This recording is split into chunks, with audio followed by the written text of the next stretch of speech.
I couldn't do a presentation without touching on the essence of what truly inspires our motto, out of many, one people.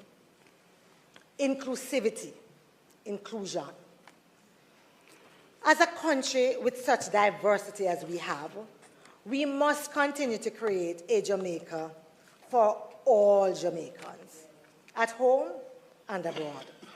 Further, we must heed the call, Mr. Speaker, of the International Convention on the Elimination of All Forms of Racial Discrimination to broaden the definition of racial discrimination in our Constitution and other legislations to include direct and indirect racial discrimination as we seek to tackle long-standing issues of classism and colorism in Jamaica. The time is now, Mr. Speaker, to have this discussion without weaponizing, as we so often do, the issue of race. When I hear some of the comments coming from ministers of government, it is clear to me that there has been no discussion at Cabinet around the issue of broadening the definition of racial discrimination and the violation that is being created. I stand resolutely, Mr. Speaker.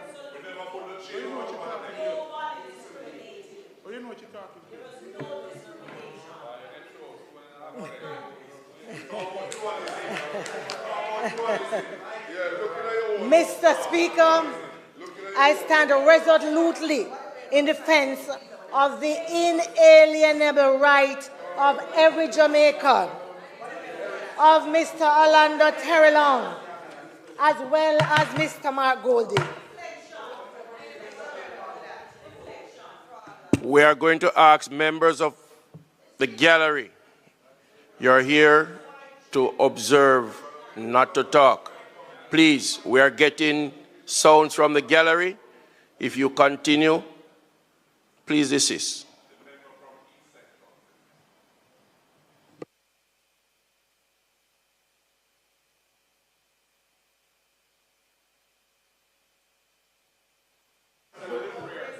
I'm pleased to have listened to that comment.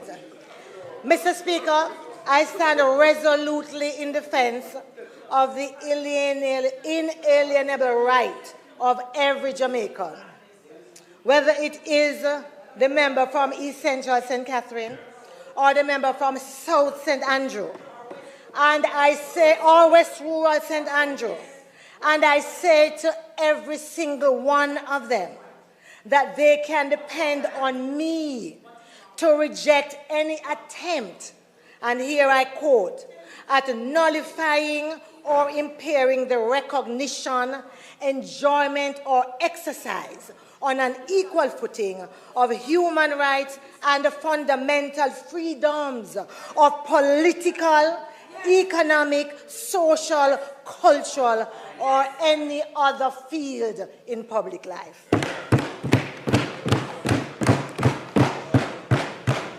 This is my solemn oath before the people of Jamaica, and in keeping with our international obligations under the Convention for the Elimination of Racial Discrimination.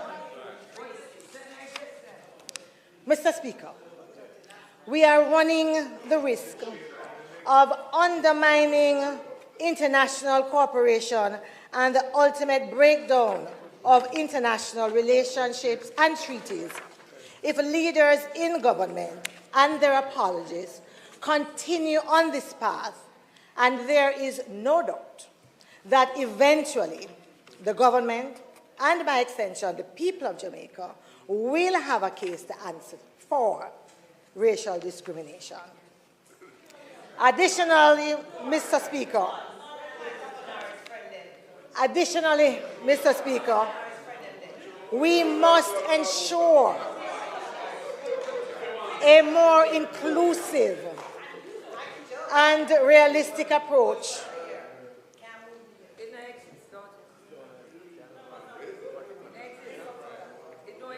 yeah.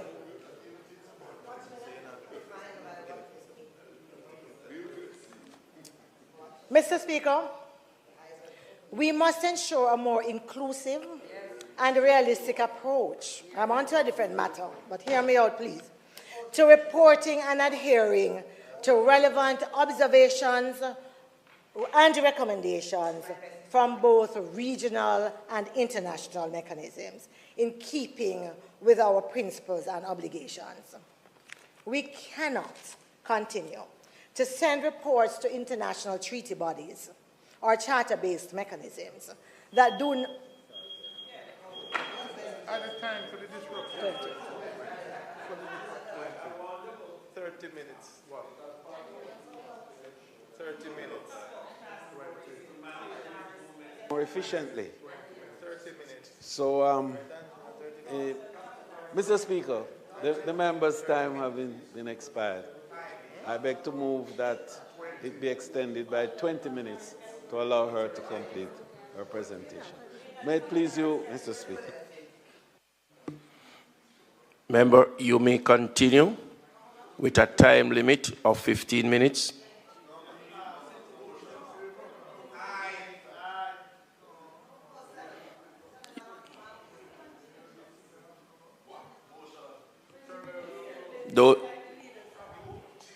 Mr. Speaker, believe me that I'm not surprised. I was talking, Mr. Speaker. Sorry. The question was asked for the extension of the time. Those in favor? Aye. Those against? The ayes have it. You may now continue, madam. Thank you very much, Mr. Speaker. Thank you very much, colleagues. I was saying that we can't continue to send reports to our treaty bodies and charter-based mechanisms. And here I am referring, Mr. Speaker, to the 2019 combined 21st to 24th reports submitted by Jamaica under Article 9 of the International Convention on the Elimination of All Forms of Racial Discrimination, where Jamaica stated that, and I quote, Jamaica has no population that is considered as indigenous, given that pre-Columbian indigenous tribes were exterminated during the period of colonization. And that's in paragraph 5. The truth is that we must acknowledge the reality that the Maroons and other groups are recognized both in definition and in standing as indigenous people by the UN and other mechanisms. The time is now for Maroons and Rastafari and other indigenous groups to be seen and heard in their own country.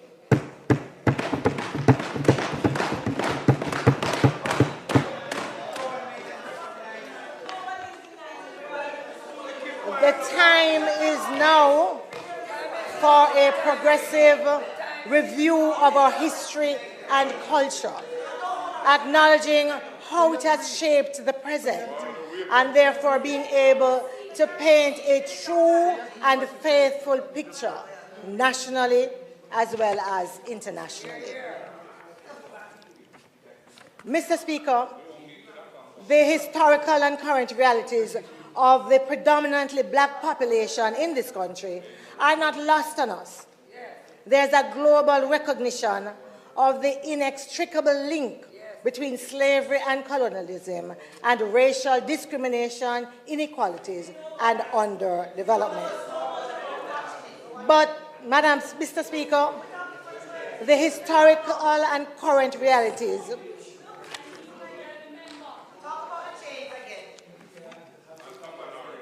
But, Mr. Speaker, the time is now for a courageous and inclusive conversation in Jamaica around these matters. As I said earlier, for too long, we have only been able to have the discussions weaponizing matters of race and colorism.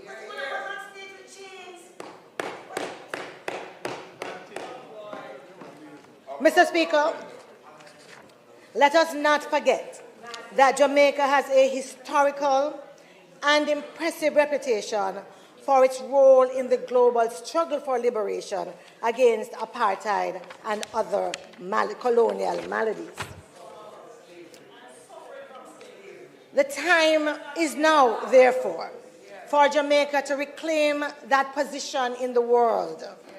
Our voices cannot continue to remain silent on matters that today are being championed on the world stage, when yesterday we were at the forefront of those struggles. Time come, Mr. Speaker, for these discussions that we are having in these bodies to also be a discussion that engages our people, that they know very clearly what it is that we are doing as a government on their behalf. And so we call, Mr. Speaker, for the government of Jamaica to tell us what we have achieved as a country through the 10-year period of the decade, in terms of the decade of people of African descent, and also to tell us what concrete actions have been taken at the regional and international levels towards such causes as reparatory justice, indigenous rights, and our marginalized and vulnerable populations. I turn now, Mr. Speaker, to CARICOM. CARICOM, Jamaica was a founding member of CARICOM under the People's National Party-led government. We have been at the forefront of its founding, and we have stood firm in our belief in integration, regionalism, and collaboration among those in the Caribbean basin. We have benefited from a functional cooperation within the CARICOM institution and frameworks. Unfortunately today, it seems as if Jamaica has a diminished role within CARICOM, as if we put very little value on our relationship with CARICOM. So, issues around climate change finance, what we're doing in terms of collective resilience for the region. Again, there may be discussions taking place overseas. The point I am making is that the time is now for those international discussions to also be held in the country with our population, with the everyday Jamaican being a part of that.